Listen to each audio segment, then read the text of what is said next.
আমাদের স্টুডিওতে আজ উপস্থিত আছেন, আমার ডানে আছেন আনিস আলমগীর, সাংবাদিক ও কলামিস্ট। আনিস আলমগীর, আপনাকে অসংখ্য ধন্যবাদ সময় দেওয়ার জন্য। আমার ভাই আছেন আবু হেনা রাজ্জাকি, সিনিয়র আইনজীবী, বাংলাদেশ সুপ্রিম কোর্ট।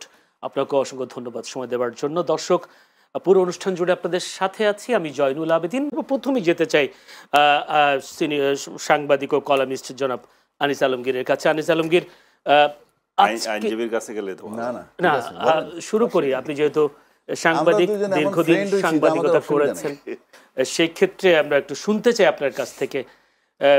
দেশের একটি সবচেয়ে বৃহৎ দল আওয়ামী লীগ এবং সেই সাথে প্রাচীন দলও বলা হয়, সেই ক্ষেত্রে আওয়ামী লীগের একজন দলীয় প্রধানের মৃত্যুদণ্ড, সেই মৃত্যুদণ্ড রায়কে প্রহসন বলেছে, সাজানো বলেছে।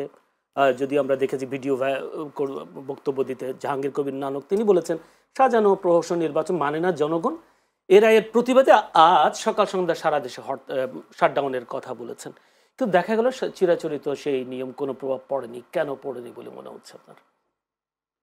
শাটডাউন কর্মসূচিটা আমার মনে হয় জাতি বিরক্ত।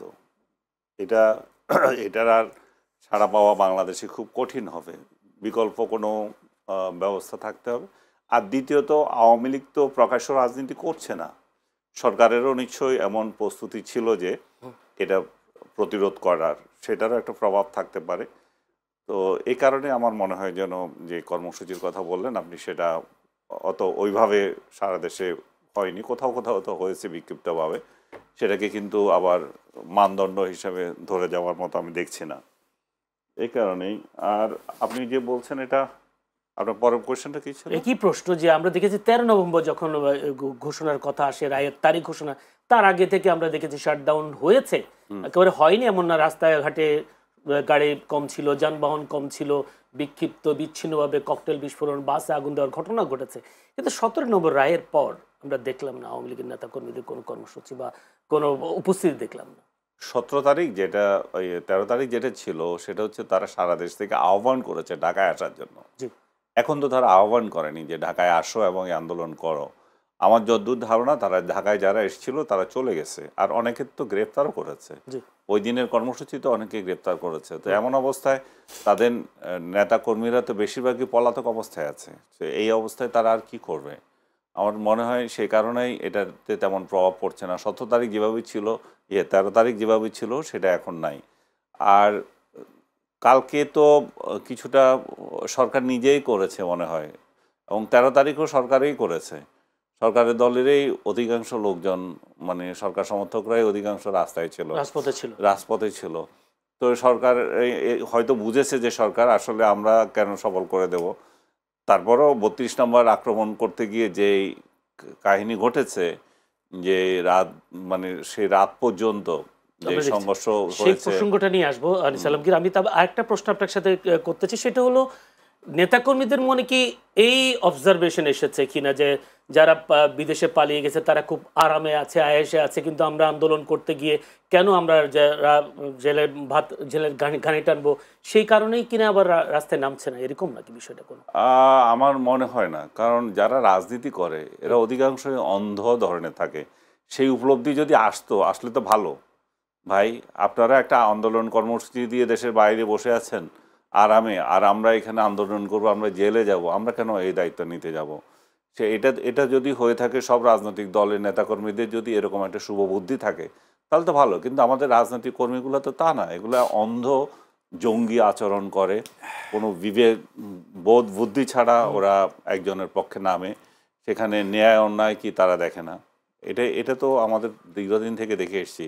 তো আওয়ামী লীগের নেতাকর্মীদের যে ওরকম বোধ থেকে তারা নামে নেয়, সেটা আমি বিশ্বাস করি না। তারা এখনও তৃণমূল পর্যায়ে শেখ হাসিনার জন্য তারা নিবেদিত প্রাণ। আমি এমন লোক খুবই কম দেখছি যে এত বদনামের পরেও শেখ হাসিনার বিরুদ্ধে এত প্রপাগান্ডা কিংবা এত সত্যতা সব মিলিয়েও তাদের কাছে এটা কিছুই না। তারা বলছে শেখ হাসিনা যেরকম বলছে we don't care, I don't care, তারাও উই ডোন্ট কেয়ার, এবং তারা ওই পদ্ধতিতেই আছে। তারা তাদের নেত্রী কোনো ভুল করতে পারে না, তারা এই আইডিওলজিতেই আছে। তাকে পাত্তাই দিচ্ছেন এরা এটাকে। কালকে থেকেও তো দেখছি আমি কোনো পাত্তা নেই। আমার মনে হচ্ছে বাংলাদেশের ইতিহাসে প্রথম একটা রায় হলো যেখানে যারা এই রায়, যে যারা বিবাদী, হ্যাঁ, তারাও হেভি খুশি রায়ে, আর বাদী সরি বাদী পক্ষ যারা তারাও খুশি, তারা তো অবভিয়াসলি তাদের খুশি হওয়ার বিষয় আছে। বিবাদী পক্ষ নারাজ না, বিবাদী পক্ষ বলছে যে উই ডোন্ট কেয়ার। এবং তারপরে আর কে আছে, আর বাকি বাকি যারা আছে, রাষ্ট্রপক্ষের বিবাদী ছিল একজন। হ্যাঁ, তো এই দুই পক্ষই দেখি যে এটা তাদের কারো কিছু আসে যায় না। নারাজ বলেছেন যে যদি এই রায়ে তিনি নারাজ, কিন্তু এমনি আমি যেটা বলতে চাচ্ছিলাম যে বাদী পক্ষ তো অবশ্যই খুশি হবে, তারা জিতেছে, তাদের পক্ষে রায় এসেছে। এবং বিবাদী পক্ষ যিনি আছেন, যার কথা বলতেছিলেন আপনি, আমির হোসেন, উনিও মানে হেসে হেসে মানে মানে বক্তব্য দিচ্ছিলেন, হেসে হেসে বক্তব্য দিচ্ছিলেন। তার মানে হচ্ছে যে ওনারও কোনো দুঃখ নেই। আমি বলছি যে ইয়েদের কথা, আওয়ামী সমর্থকদের কথা, তারাও যে তাদের নেত্রীর যে মৃত্যুদণ্ড হলো তাতে তাদের কোনো বোধোদয় না, তাতে কিছু আসেই যায় না। তারা জানে এটা একটা পার্সিক্যাল, তাদের দৃষ্টিতে এটা একটা পার্সিক্যাল রায়। এটা শেখ হাসিনা যখন ফেরত আসবে, যখন ক্ষমতা বদল হবে, তখন এগুলো চলে যাবে। যে বিষয়টা নিয়ে আপনার কাছে আসবে, একটু যেতে চাই আমি আবু রাজ্জাকি। আমরা, আপনার নিশ্চয়ই মনে আছে 2013 সালে জামায়াত নেতা দেলোয়ার হোসেন সাঈদের ফাঁসির রায়ের সময় আমরা দেখেছি রাস্তা অবরোধ, গাছ কেটে একেবারে বিচ্ছিন্ন করে দেওয়া। বিশেষ করে যদি আমি চট্টগ্রাম কক্সবাজারের কথা বলি, সাতক্ষীরার কথা বলি, সেখানে এই ফাঁসির রায়ের পরে যে বিক্ষোভ, সে বিক্ষোভে প্রায় জামাত দাবি করে 200 মানুষ তারা মারা গেছে, যদিও অনেকে বলছেন শতাধিক মানুষ মারা গেছে আন্দোলনে, মিছিলে, পুলিশের গুলিতে, যেভাবে হোক মারা গেছেন তারা বলছেন।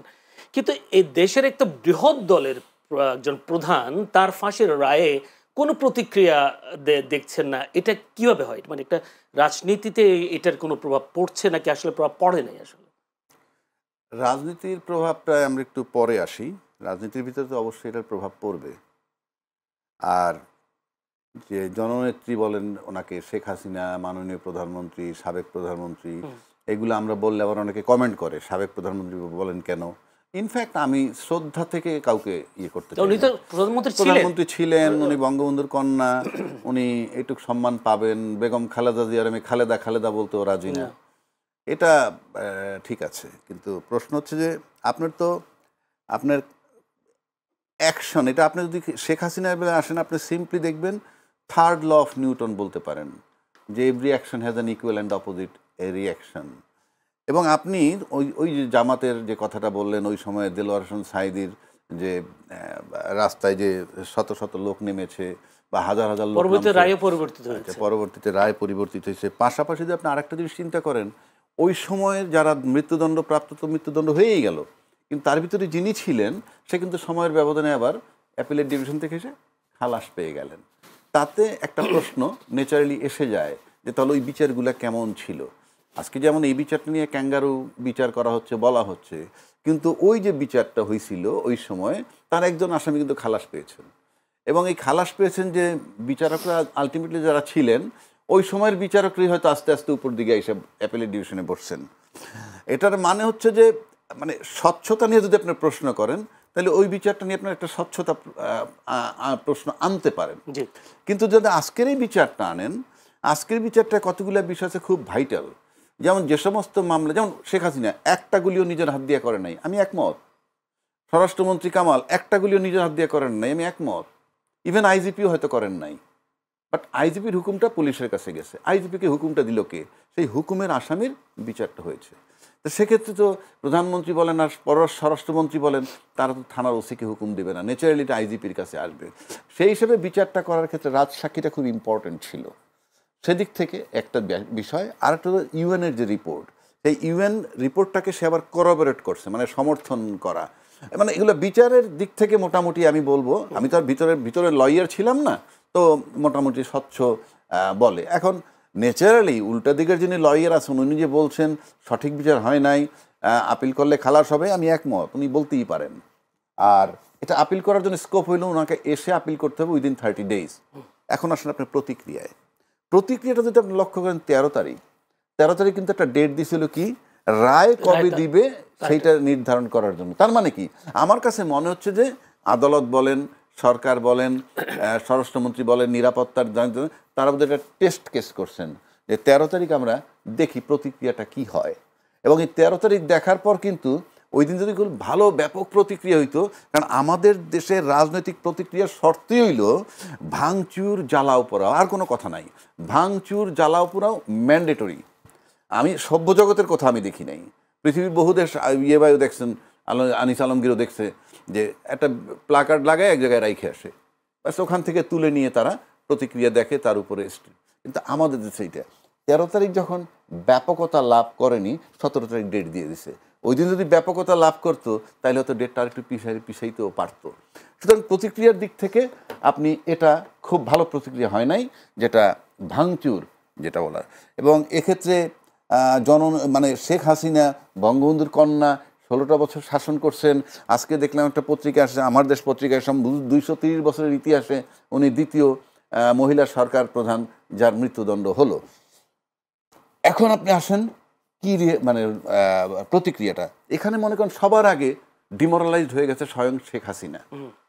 কারণ কোথাও তার আমি একটা প্রশ্ন করছি, আমরা যখন শেখ হাসিনা ক্ষমতায় ছিলেন, তার আশেপাশে মন্ত্রী বা এমপি যারাই ছিলেন, কিংবা যারা স্বতন্ত্র প্রার্থীতে হয়েছে, নির্বাচিত হয়ে এসছেন আওয়ামী লীগের, তাদের তো আমরা অনেক বক্তব্য শুনতাম, শেখ হাসিনার গায়ে আঁচড় পড়লে আমরা একেবারে জীবন দিয়ে দিব, এই করব ওই করব, অনেক কিছু করবো। কিন্তু দলীয় প্রধানের একজন রায়, সেই রায়ের প্রতিক্রিয়ায় তেমন কোনো না আসা, প্রতিক্রিয়া না আসাটাকে আপনি কিভাবে দেখছেন? আমার প্রশ্নটা ওই জায়গায়। প্রশ্নটা হলো এই জন্য যে একটা কথিত কথা আছে না, যে বালুর ট্রাক সরাইতে পারে নাই বেগম খালেদা জিয়ার সামনে থেকে দীর্ঘ 14 বছরে একটা বালুর ট্রাক সরাইতে পারে নাই। একইভাবে যদি আপনি দেখেন যে শেখ হাসিনা যে পরিমাণ, আনিস আলমগীর অনেক জায়গায় বলছে 2 কোটি কর্মী আছে, অনেকে বলছে অনেক কর্মী আছে, এবং ইউনূস সরকার এমন একটা সরকার, আমি একেবারে মোটামুটি আমার দেখা এক্সপেরিয়েন্স, প্রশাসন তাকে কোঅপারেট করে না, একান্তই যেটুক না পারতে সেটুক করে। রাজনীতিবিদরা তেমন কোনো মানে কোঅপারেশন তাকে করে নাই। তা সত্ত্বেও, এবং আপনি নিশ্চিত থাকেন বিনা বিচারে হত্যা নাই, আয়নাঘর নাই, ক্রস ফায়ার নাই, এটা নিশ্চিত হওয়ার পরেও কর্মীরা যখন বের হইতে পারে নাই, এটার মানে হচ্ছে নাম্বার 1 তাদের মোরাল কারেজ নষ্ট হয়ে গেছে। মোরাল কারেজ এমন একটা জিনিস, ওই আমাদের সাথে অনেক লোকেরই তো কথা হয়, আওয়ামী লীগের বলেন বা বিএনপির বলেন, কথা হয় মোরাল কারেজ নষ্ট হয়ে গেছে। এবং যে জিনিসটা ভাবছিল যে এই বোধহয় চলে গেল, ইউনূস সরে গেল, এই বোধহয় নির্বাচন চলে আসলো, এবং নির্বাচন হলে কারা সরকারে আসবে সেটা তারা জানতো, সেই সরকার আসলে যে তাদের জন্য সহায়ক হইতো, ইতিমধ্যে তা প্রমাণিত হয়ে গেছে। কিন্তু দিনে দিনে যাইতে যেতে হঠাৎ দণ্ডটা যখন হয়েই গেল, একেবারে দাপাস করে তারা ডিমোরালাইজড হয়ে গেছে। এখন মানসিক বল তাদের প্রতিদিন কমতে থাকবে, আমি আপনাকে বলছি। বাড়ার কোনো স্কোপ নাই, কারণ আপনি এই সুযোগে যখন কিছু করতে পারেন নাই, দেয়ার ইজ নো চান্স। 1 নম্বর, এই যে সে ডিমোরালাইজড হয়ে গেছে, এবং সে ডিমোরালাইজ হওয়ার কারণে এখানে বর্তমানে গত 17 মাসে আমরা যাদের বডি ল্যাঙ্গুয়েজে যে সমস্ত রাজনৈতিক দলের দেখছি যে তার পক্ষপাতিত্ব করতে চায়, রাষ্ট্রপতি অপসারণ হয় না, এইসব বিষয়গুলো যদি সব আপনি এনে মিলান, আবার আমি এটা আলোচনা করছি, কেউ কেউ বলছে ইনক্লুসিভ নির্বাচন, ইয়েস ইনক্লুসিভ নির্বাচন মানে আওয়ামী লীগ সহ, এই বলাটা অপরাধ না। কিন্তু আপনি যদি চক্ষু বন্ধ করে ভাবেন, তাহলে কি হয়, এই জুলাই এই কেলেঙ্কারির সময় আপনি ইনক্লুসিভ নির্বাচন চাচ্ছেন, এটা কিছুটা মনে হয় না যে ওই যে যেহেতু সরকার বলছে রায় না হওয়া পর্যন্ত নির্বাচন কি কার্যক্রম স্থগিত থাকবে, তখনই তো মনে হয় তারা জুলাই চেতনার বিরুদ্ধে যাচ্ছে। তো এইরকম যারা করতেছেন তারাও ডিমোরালাইজড হবে, বিকজ এমন একটা জায়গায় এখন এই আওয়ামী লীগকে নিয়ে কেউ নির্বাচনে আনতে চাচ্ছে কিনা এরকম কিন্তু এরকম কথা আসছে, ইনক্লুসিভ নির্বাচন চাই, কিংবা বন্ধ ব্যান্ড করাটা, আমি ব্যান্ড করার পক্ষে বিপক্ষে বলছি না, যে আমরা ব্যান্ড করবো কেন, জনগণের ব্যাপার, সরকারের ব্যাপার, সেটাই বলছি। এই কারণে বলছি ডিমোরালাইজড হয়ে গেছে। এবং এই ডিমোরালাইজের সাইড এফেক্ট কি জানেন? এখানে আমার প্রশ্ন হচ্ছে কারণটা কি? আমার প্রশ্ন ছিল এটা, যে কারণটা কি, তারা যারা বিদেশে বসে আরাম করছেন, নেতাকর্মীরা কারাবন্দী হচ্ছেন, নির্যাতনের শিকার হচ্ছেন, সেই কারণে ডিমোরালাইজ হচ্ছে। না, সেই কারণটা তো এখন অ্যাড হবে। এতদিন মনে করেন একটা হোপ ছিল, আমার নেত্রী আছে, কেউ কিছু করতে পারবে না, যখন এটা হয়ে গেছে তখন এখন এই নানান কোশ্চেন আসবে, হাউ লং আমরা সাফার করব। কারণ এখানে যারা আটকা পড়ছে তাদের কাছ থেকে টাকা XYZরা নিয়ে তাদেরকে কিছু সেভ করছে, থাক আমরা দেখব, ওখান থেকে তারা টাকা হারাইছে, এখন তারা ডিমোরালাইজ হয়ে গেছে, আমাদের আর হোপ নাই। শুধু তাই না, এই মৃত্যুদণ্ড হওয়ায় তার আশেপাশে অন্য দেশে তার সারাউন্ডিং যারা আছে তারাও এখন ডিমোরালাইজড হয়ে যাবে, এবং তারা চিন্তা করবে যে এখান থেকে সরে যাব কিনা, কারণ নিরাপত্তার অভাব বোধ করবে সবাই। সেই জায়গাটা একটু আসবো আপনার কাছে, আমি একটু আনিস আলমগীরের কাছে আবার একটু যেতে চাই। আনিস আলমগীর, অ্যাডভোকেট আবহিনা রাজাকে একটু করে বলার চেষ্টা করেছেন যে বিএনপির বিরোধী যারা, তাদের পক্ষ থেকে বারবার একটি কথাই বলা হতো যে তোমরা এমন নেতাকর্মী যারা খালেদা জিয়ার বাসার সামনে থেকে ট্রাক সরাতে পারোনি, কিংবা তোমরা মিছিল করে তোমরা কারাগারে দিয়ে এসছো বেগম খালেদা জিয়াকে। এই বয়ানটা এবার শেখ হাসিনার বিরুদ্ধেও ওঠার সুযোগ আছে, হলো কিনা, যে আওয়ামী লীগের প্রতিক্রিয়া না হওয়ার কারণে? না, আমি সেটা মনে করছি না। কারণ রাজ্জাকি সাহেব যে বারবার বলছে ডিমোরালাইজড হয়ে গেল, তাহলে আমাদের ঘটনাগুলো বিশ্লেষণ করতে হবে। কেন এটাকে ডিমোরালাইজড ওনার মনে হচ্ছে? এটা ডিমোরালাইজের কোনো ঘটনা না। আপনি যদি খেয়াল করে থাকেন যে খালেদা জিয়ার মামলার কথা আপনি উদাহরণ দিচ্ছেন, সেই সময় প্রতিক্রিয়া কি ছিল? তেমন কিছু তো হয়নি। খালেদা জিয়া জেলে নিয়ে গেছে না, সাজা দিয়ে দিচ্ছে না, কিন্তু প্রতিক্রিয়া কেন হয় নাই? কারণ এই রাজনৈতিক দলের কর্মীরা জানে এগুলা অর্থহীন, খালেদা জিয়ার কিছুই হবে না এগুলা দিয়ে, তাদের মধ্যে সেই মনোবল আছে। কিছু হয়নি মানে তাকে 2 বছর জেলে রাখা কিছু হয়নি? হয়েছে, কিন্তু তারা তাৎক্ষণিক, আপনি তো চাচ্ছেন যে তাৎক্ষণিক কিছু হয়নি কেন? তাৎক্ষণিক হয়নি এই জন্যই যে তারা এমনিতেই রাজপথে নির্যাতিত, তাদের উপর কি না হয়েছে, ভুয়া মামলা দিতে দিতে তো শেষ করে দিয়েছে। সেই পর্যায়ে তারা রাজপথে নামাতো হয় জেলে যাওয়া, নয় গুম হওয়া, এরকম পরিস্থিতি ছিল। এই পরিস্থিতিতেও তারা যেটুকু করার সেটুকু করেছে, কিন্তু তারা কি সবাই রাস্তায় নেমে জীবন দিয়ে দেবে এটাই আশা করে কেউ? না, করে না। কিন্তু তারা সেটার প্রয়োজন মনে করে না। কিন্তু আপনি উদাহরণ যেটা দিচ্ছেন সেটা হচ্ছে সাইদির ঘটনা, যে এরশাদ আমলও কিন্তু একই ঘটনা ঘটেছিল, এরশাদের ক্ষেত্রেও সেটাও একই রকম প্রতিক্রিয়া, আহামরি কিছু হয়নি। শেখ হাসিনার ক্ষেত্রে যেটা হচ্ছে সেটাও আহামরি কোনো প্রতিক্রিয়া হবে না। কেন হচ্ছে না? এবং আপনারা এগুলো উদাহরণ দিচ্ছেন জামাতের আমলে যেটা হয়েছিল, জামাতের আমল মানে জামাতের ক্ষেত্রে যেটা ঘটেছিল, যে যুদ্ধাপরাধীদেরকে যখন বিচার করা হচ্ছিল, একের পর এক ফাঁসি হচ্ছিল, তখন এটা ক্লিয়ার বার্তা ছিল এরা আর টিকবে না, এদেরকে ফাঁসি হয়ে যাবে। তো সেই ফাঁসি ঠেকানো একটা ঘটনা ছিল, আরেকটা ছিল সরকার পতন ঘটানো, মরণ কামড় দিতে চেয়েছিল। হ্যাঁ, সরকারকে মরণ কামড় দিয়ে ফেলে দেওয়া। কারণ 14 শুধু একজনের ব্যাপারে, কিন্তু না একজন না, অন্যদের ব্যাপারে এরকম মৃত্যু দেখি নাই তো আমরা ভাই। মানে কারো ফাঁসির রায়ের পরে এতগুলো মানুষ, ঠিক আছে, একটা ঘটনা দিয়ে তো তারা বুঝেছে যে পারবে না। এই ঘটনা দিয়ে তারা যখন পরাজিত হয়েছে, তারা দেখেছে যে সরকার পতন ঘটানো এত সহজ না। তারা যে শুধু সাইদি সাহেবকে মুক্ত করতে চেয়েছে প্রতিক্রিয়া দেখে সেটা না, তাদের আলটিমেট উদ্দেশ্য ছিল সরকার পতন ঘটানো। এবং সেটা নিজামীর ক্ষেত্রে হয়েছিল, সালাউদ্দিন কাদের চৌধুরীর ক্ষেত্রে হয়েছিল, কাশেম সাহেবের ক্ষেত্রে হয়েছিল, কোনোটা কম আন্দোলন হয় নাই। কিন্তু মূল বিষয় দাঁড়িয়েছিল যে 13 যেটা হয়েছিল সেটা অন্যদের মাত্র ছিল না, কারণ এটা দুইটা একযোগে যোগ হয়েছে। একটা হচ্ছে সাইদি সাহেবকে প্রতিক্রিয়া দেখানো, আর একটা হচ্ছে যে এটাকে যদি সরকার যদি পতন ঘটাতে পারি তাহলে কিন্তু আর কোনো বিচার এগুলো হবে না, এবং আলটিমেটলি সেটা কিন্তু প্রমাণিত হয়েছে। এখন শেখ হাসিনার ক্ষেত্রে আপনি সেটা কিভাবে আশা করছেন? ওরা তো কেয়ারই করে না, ওরা তো বলছে উই ডোন্ট কেয়ার। এরা তো খুব ভালো করে জানে শেখ হাসিনার কিছুই হবে না এই ধরনের মামলায়, এই ধরনের রায়তে, কারণ শেখ হাসিনা আছে একটা নিরাপদ জায়গায়। সেই জায়গা থেকে তাকে আনার কোনো সাধ্য কি কারো আছে? এবং বাংলাদেশ যদি আরো 14টা চিঠিও দেয়, ভারত কি এটা কোনো প্রতিক্রিয়া দিচ্ছে? ভারত বলছে নোটেড।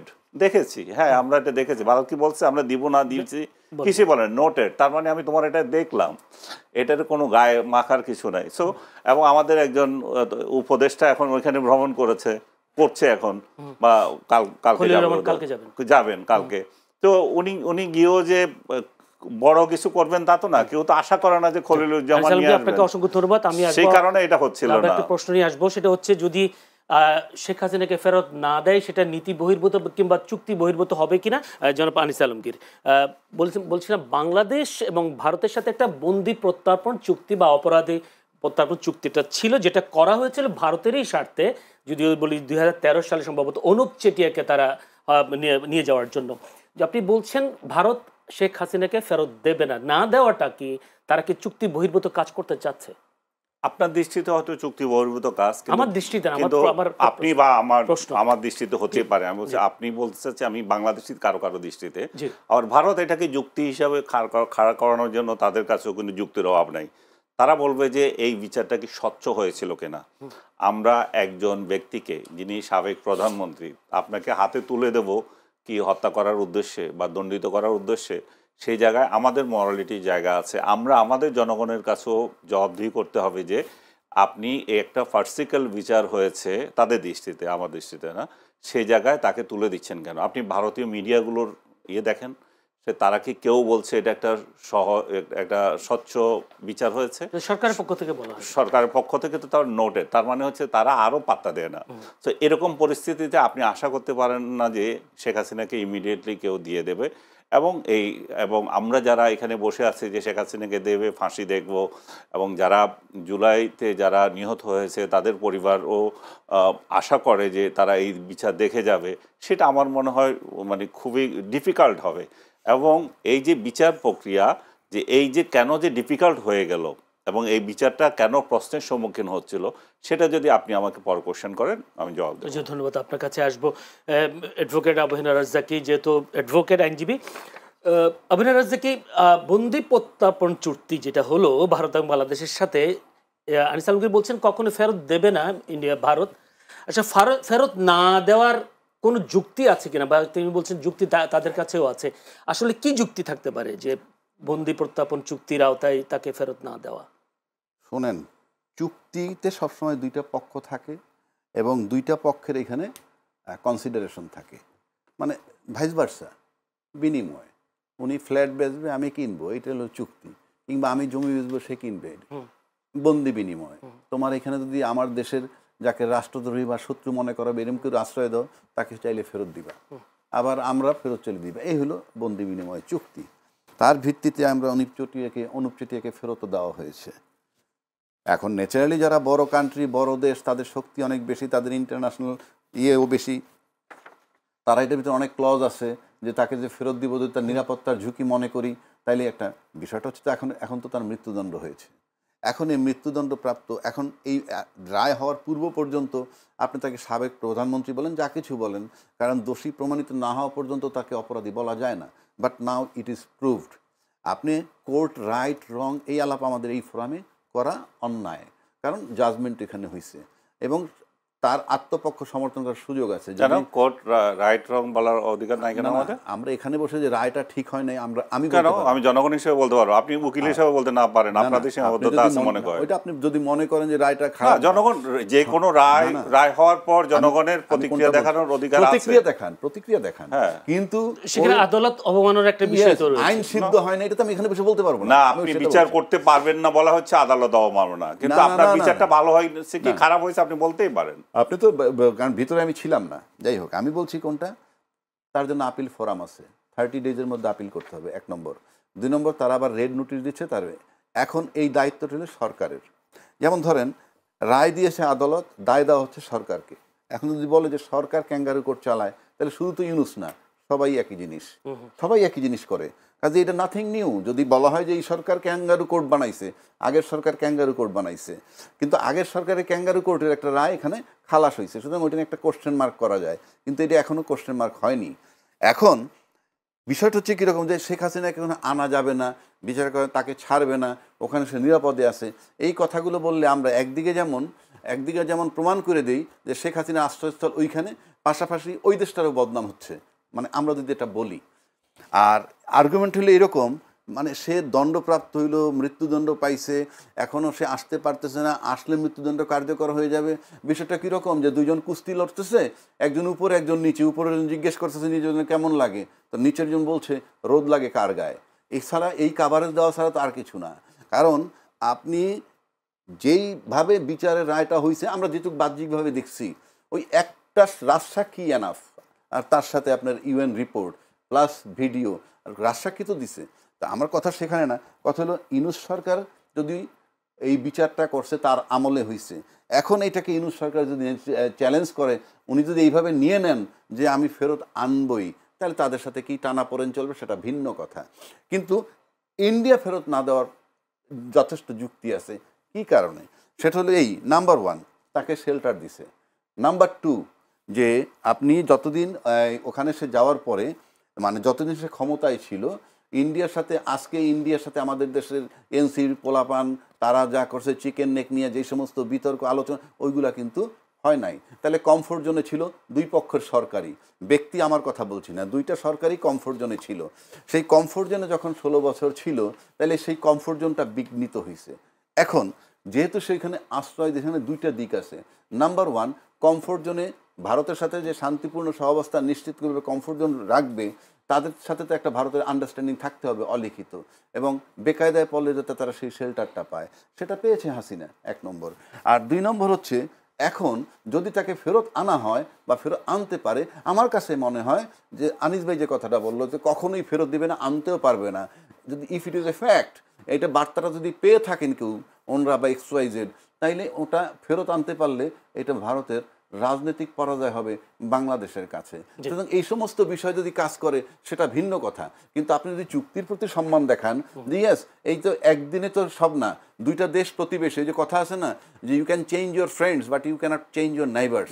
সুতরাং প্রতিবেশী যেন চেঞ্জ করতে পারবো না, এখন ডিপেন্ড করে বাংলাদেশ সরকার যতক্ষণ ইউনূস সাহেব আছেন আর যতক্ষণ ভারতে যারা আছেন, তাদের দুজনের ভিতরে স্বার্থ সংশ্লিষ্ট বিষয় কোথায় যায়। কারণ পৃথিবীতে শুধু প্রেম বলতে কিছু নাই, এখানে গিভ অ্যান্ড টেক বলতে পারেন, প্লাস কর্পোরেট চিন্তা ভাবনা। সুতরাং স্বার্থ সংশ্লিষ্ট বিষয় যদি হয়, কতটুকু স্বার্থ আমরা দিব, কতটুকু স্বার্থ সে পাবে, তার মাঝখানে যদি আনিস আলমগীর আর রাজ্জাকি বলি হয়ে যায়, আমার মনে হয় ওই রাষ্ট্রীয় লেভেলে কিছু আসে যায় না।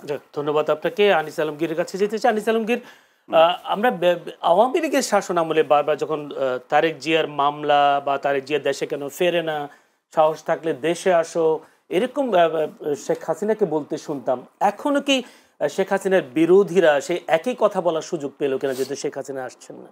অবশ্যই পাবে, পাবে না কেন? এটা তো রাজনৈতিক রেটরিক, এগুলো তো। তারেক জিয়া কেন আসে নাই? তারেক জিয়া যদি আসেন, এখানে উনি জানেন যে উনি যে জেলে থাকতে হবে। শেখ হাসিনার ও খুব ভালো করে জানেন যে এখানে আসলে উনি কিন্তু সুখে থাকবেন না, ওনাকে জেলে থাকতে হবে। তো সেরকম পরিবেশে উনি আসবেন কেন? আওয়ামী লীগ এবং শেখ হাসিনার পুত্র এর মধ্যে তো বিশ্ব মিডিয়া ইন্টারভিউ দিয়েছে। আমি দেখলাম রয়টার একটা ইন্টারভিউতে দেখলাম যে আমার মা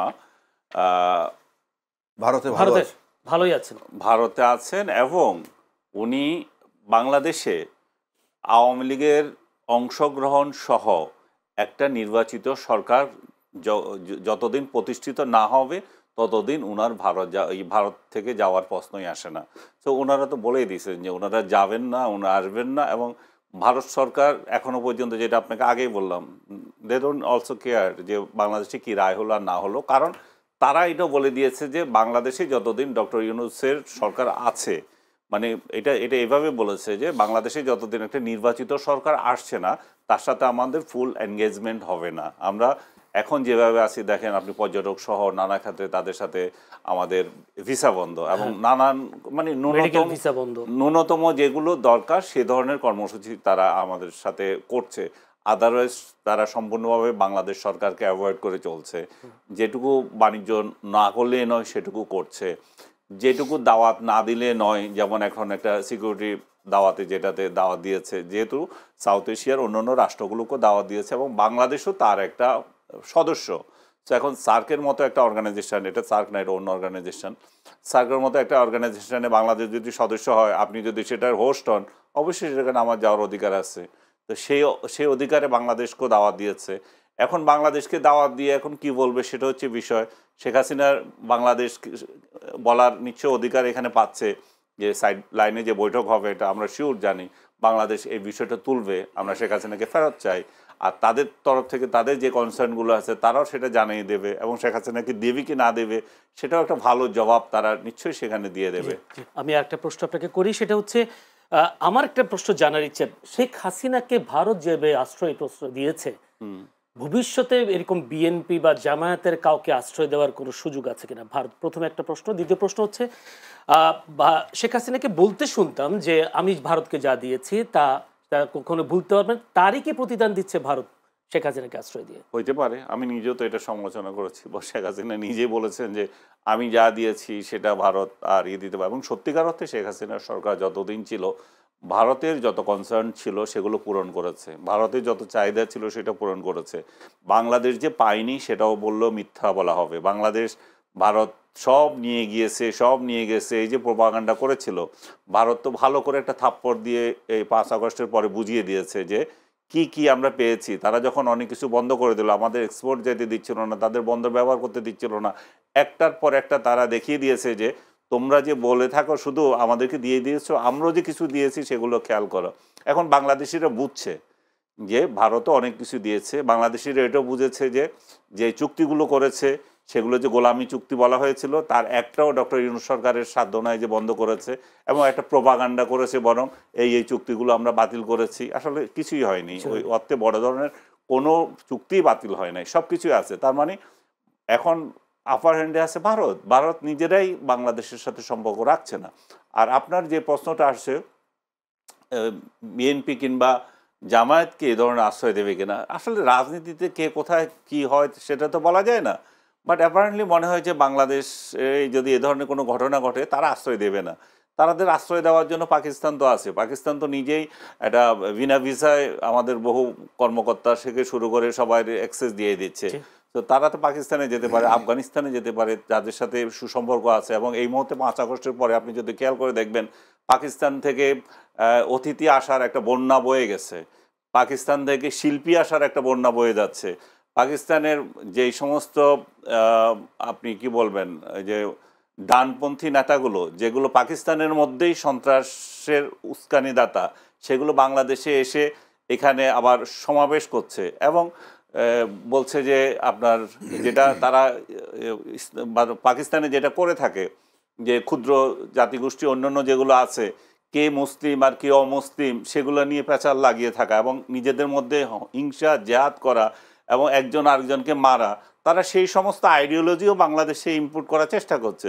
সো এরকম একটা রাজনীতি যখন বাংলাদেশে চলছে, বাংলাদেশ সরকারের পলিসি যখন এটা, ভারত তো এগুলো নিয়েই উদ্বিগ্ন। তো ভারত যখন উদ্বিগ্ন এগুলো নিয়ে, তাদেরকে কি কারণে তারা আশ্রয় দেবে সেটা আমার মনে হয় না। তাহলে কি আনিস সালামকে তাহলে এভাবে বলবো যে বাংলাদেশে যারা রাজনীতি করে তারা বিএনপি বলেন জামায়াত, তারা বলতো ভারত ভুল করেছে শুধুমাত্র আওয়ামী লীগের সাথে একটা সুসম্পর্ক তৈরি করে, জনগণের সাথে তাদের সম্পর্ক ছিল, বাংলাদেশের জনগণের সাথে সম্পর্ক ছিল না। আপনার প্রশ্নের উত্তরে আমি সেটাকে ক্লিয়ার করে নিতে পারি যে আসলে ভারতের সাথে আওয়ামী লীগের সম্পর্ক, জনগণের সম্পর্ক নাই। ভারতের সাথে আওয়ামী লীগের সম্পর্ক সাথে এই কারণেই আছে, আমার স্বার্থ দেখছে সে। আর ওইখানেও তো একই, পাকিস্তানের সাথেও বিএনপি আর জামাতের সম্পর্ক এই জন্যই আছে, আমার স্বার্থ দেখছে। এবং বাংলাদেশ বলবো যে ভারত পাকিস্তানের রাজনীতির মধ্যে নিজে একটা শিকার, সে এই শিকার হয়ে কে কার সাথে রিলেশন বিল্ড আপ করছে সেটা নিয়ে আবার প্রশ্ন ওঠে। যেমন বাংলাদেশ যদি ভারতের সাথে সম্পর্ক তৈরি করে, পাকিস্তানের মাথা ব্যথা হয়ে যায়। আবার বাংলাদেশ যখন এখন পাকিস্তানের সাথে সম্পর্ক উন্নয়ন করছে, ভারতের এখন মাথা ব্যথা হয়ে গেছে। তো বাংলাদেশ তো এই জায়গায় ব্যালেন্স করতে পারে না সব সময়। ধন্যবাদ আপনাকে আবেদ রাজ্জাকি। আমার প্রশ্নটার উত্তর যদি আপনি দেন, বিএনপি জামায়াতের কোন নেতাকে এরকম কোনো দুঃসময় যদি আসে শেখ হাসিনার মতো, ভারত কেন আশ্রয় দিবে না? উনি বলছেন যে আওয়ামী লীগের সাথে একটা সুসম্পর্ক ছিল, সেই কারণে। আসলে জনগণের সাথে সম্পর্ক না থাকার কারণে, রাজনীতি বিশ্লেষকরা বারবার বলেছেন জনগণের সাথে সম্পৃক্ত না থাকার কারণে ভারত বিরোধী একটা প্রভাব তৈরি হয়ে গেছে, ভারত বিরোধী একটা ইমেজ তৈরি হয়ে গেছিল জনগণের মাঝে। আপনি কি বলবেন? ধন্যবাদ আপনাকে। বিষয়টা আসলে কি জানেন, এই ধরেন এই যে কি শেখ হাসিনার সরকার যতদিন ছিলেন আমরা দেখছি, যেটা বললাম যে কমফোর্ট জোনে ছিল, অন্তত ভারত কমফোর্ট জোনে ছিল, এরকম ইয়েতে পাওয়া যায়। তারপরে যে টেক্সটগুলো আমরা পাইতাম স্বামী স্ত্রীর সম্পর্ক, তারপর যা দিয়েছি, তো এই বিষয়গুলা যদি দেন তাহলে বোঝা যায় যে আপনি দেওয়া নেওয়ার ব্যাপারে তো একটা আন্ডারস্ট্যান্ডিং ছিল। এখন প্রশ্ন হচ্ছে, আপনি বলছেন যে আওয়ামী লীগ আজকে ওখানে জায়গা পাইছে, এই তো বক্তব্যটা যে ওখানে গিয়ে এনেছে। এখন প্রশ্ন হচ্ছে যে আওয়ামী লীগ যে কাজগুলা করতেছিল সেটার পক্ষে কোনো রাজনৈতিক দল কিন্তু সরাসরি দাঁড়ায় বলতে পারতেছে না যে আওয়ামী লীগ বিগত 15 বছর যে কাজগুলো করেছে অন্তত প্রতিবেশী দেশের সাথে, সেগুলা রাষ্ট্রের জন্য ভালো ছিল, জনগণের জন্য ভালো ছিল, এই বলে কিন্তু কেউ কোনো স্ট্যান্ড নিতে পারছে না। কেন? ওটা অনেক নিচে, তারা তো পুরোটাই নিচে। আমরা কি খারাপ করেছি সেটা বলো। ওটা না, আমি আপনার ওইটা বলিনি, কথাটা আপনি বুঝেন নাই। আমি বলছি আওয়ামী লীগ সরকার তো ছিল 15 বছর, এখন তো আমরা আছি, অন্যান্য রাজনৈতিক দল, তার তো মাঠে রাজনীতিটা নাই। আমি এই অন্যান্য রাজনৈতিক দলের কথা বলছি, অন্যান্য রাজনৈতিক দলের কথা বলছি যে শেখ হাসিনা যে 15 বছর ক্ষমতায় ছিল, তাতে যে ইন্ডিয়ার সাথে একটা সুসম্পর্ক ছিল এবং কোনো মানে বৈরী সম্পর্ক হয় না এই জিনিসটা, এবং শেখ হাসিনা যা যা করতেছিল দুইটা রাষ্ট্রের জন্য ভালো ছিল, মঙ্গল, এই কথাটা কোনো রাজনৈতিক দল বলছে না সরাসরি। আমি সেটা বলছি, মানে মঙ্গল ছিল, কিছুই বলছেন না। মানে এই যে কথাটা বলতে পারছেন না, শুরুতে অমঙ্গল বলেছিল, এসে কিছু পায় না পেয়ে আবার ঠান্ডা হয়ে গেছে। আপনি আমার কথাটা বুঝতে পারছেন নিশ্চয়ই। শুরুতে অমঙ্গল বলুক, আপনি এখন যে কথার প্রশ্ন করছেন, আজকে যদি ইউনূস সরকারে পালাইতে হয়, সে কি ভারত পালাইতে পারবে? আপনি উত্তর দিবেন কেন না। পালাবে না, কেন পারবে না? আমি বলছি আমার প্রশ্ন এটাই। না, উত্তর দিবেন না। কেন না সেটা তো ভিন্ন কথা। সব কথার উত্তর তো বলতে নেই। এখন আসেন, এই যে ডিপেন্ড অন রিলেশনশিপ, যেই রিলেশনশিপটা আওয়ামী লীগের সাথে ছিল, ঠিক এই আওয়ামী লীগের জায়গাটা যে পূরণ করতে পারবে বাংলাদেশের রাজনীতি করতে গিয়ে, আওয়ামী লীগের জায়গাটা যে পূরণ করতে পারবে, সে যে দলই হোক, সে যদি বেকায়দায় পড়ে তাহলে সে আবার যে আশ্রয় পাবে। আওয়ামী লীগ কি দিয়েছে, কি পূরণ করতে হবে? আওয়ামী লীগ বুঝেন নাই, আওয়ামী লীগ যে রাজনীতিটা করত, সেই গ্যাপটা যদি ওই রাজনীতি দিয়ে কেউ পূরণ করতে পারে, বুঝাইতে পারছি আমি, ওই রাজনীতি দিয়ে যদি কেউ পূরণ করতে পারে, তাইলে পরে সে ওখানে আশ্রয় পেতে পারে। আর যদি ওর রিভার্স কোনো রাজনীতি করে, রিভার্স মানে উল্টাটা, তাইলে পরে এখন আসেন ইউনূস সাহেব তাহলে উল্টা রাজনীতিটা করতেছে, তাহলে তো মধুর সম্পর্ক হওয়ার কথা। আবার একটা জিনিস যদি লক্ষ্য করেন যে আর মাত্র 3 মাস আছে, এর ভিতরে আমাদের এই নির্বাচন আছে, কিন্তু এদিকে আমাদের ওই যে কি বলে নিরাপত্তা বিষয়ক উপদেষ্টা কালকে বোধহয় যাচ্ছেন। এটাও একটা কোশ্চেন মার্ক। মানে এতদিন গেলাম না, আমি তো ফেব্রুয়ারিতে নির্বাচন করে চলেই যাব, আর না গেলেও পারতাম। ভাই এতদিন গেলাম না, আমি একটা দেশে আমার দাওয়াত আসতে হবে। না আমি এমনি যেতে পারি না। শুনেন, যদি কেউ যেতে চায়, দাওয়াত কোনো ইস্যু না, দাওয়াত অবশ্যই না, কারণ আমার কি দ্বিপাক্ষিক ব্যাপার, আমার আন্তর্জাতিক মানে আমার প্রতিবেশীর সাথে আমি সম্পর্ক তৈরি করব। আমি যদি এখন টেক ওভার করি যে আমি প্রধান উপদেষ্টা, আমার কিসের অজুহাত লাগবে? আমি কালকে যাইতে চাই ভিজিট করতে, সমস্যাটা কোথায়? এগুলা আমি 3 মাস পরে চলে যাচ্ছি, আমি এখন যাচ্ছি কেন? তো সে ফেরত আসলে পরে আমরা বুঝতে পারবো সে কি শুধু হাসিনাকেই ফেরত আনতে যাচ্ছে, নাকি সেফ এক্সিটের চিন্তা ভাবনা করছে, না নির্বাচনটা কেমন, অনেক বিষয়। বৈঠক তো আঞ্চলিক নিরাপত্তা প্রশ্নে। লেট দেম কাম ব্যাক, ওখান থেকে ঘুরে আসুক, তারপর আমরা জানতে পারবো। আমি একটু যেতে চাই আনিস আলমগীরকে। আনিস আলমগীর, কালকে শেখ হাসিনার রায়ের সময় ধানমন্ডি 32 ভাঙতে বুলডোজার নিয়ে গেছে, কয়েকজন বিক্ষোভ করতে দেখা গেছে, তবে আইনশৃঙ্খলা বাহিনী তাদেরকে ঢুকতে দেয়নি, তাদের সাথে ধাওয়া পাল্টা ধাওয়া হয়েছে, যেটা আমরা 5 ফেব্রুয়ারি দেখেছি। ধানমন্ডি 32 ভেঙেছে, সেখানে সরকার প্রশাসন নীরব ছিল। কালকে যে প্রশাসনের ভূমিকা বা সরকারের যে ভূমিকা, এই ভূমিটাকে আপনি ইতিবাচক দেখছেন কিনা? আমি এটাকে ইতিবাচক দেখছি না, আমি এটাকে নেতিবাচকও দেখছি না। এটা আপাত দৃষ্টিতে আপনার মনে হচ্ছে যে ইতিবাচক, কারণ হচ্ছে যে তারা অন্তত কোনো এক ধরনের হাঙ্গামা করতে দেয় না, এটা একটা অ্যাপ্রিসিয়েশন পাওয়া উচিত। কিন্তু ডক্টর ইউনূস সরকারের যে নীতিমালা, সেই নীতিমালা অনুযায়ী এটা একদিন না একদিন ভাঙার আবার প্রশ্ন আসবে। কারণ এটা যদি আপনি যেটা খেয়াল করে থাকেন, 5 আগস্ট যেটা ঘটেছে, সেখানে আগুন দেওয়া হয়েছিল, সেটা স্বতঃস্ফূর্ততা ছিল, এখানে তখন সরকার ছিল না যে যা ইচ্ছা করতে পেরেছে।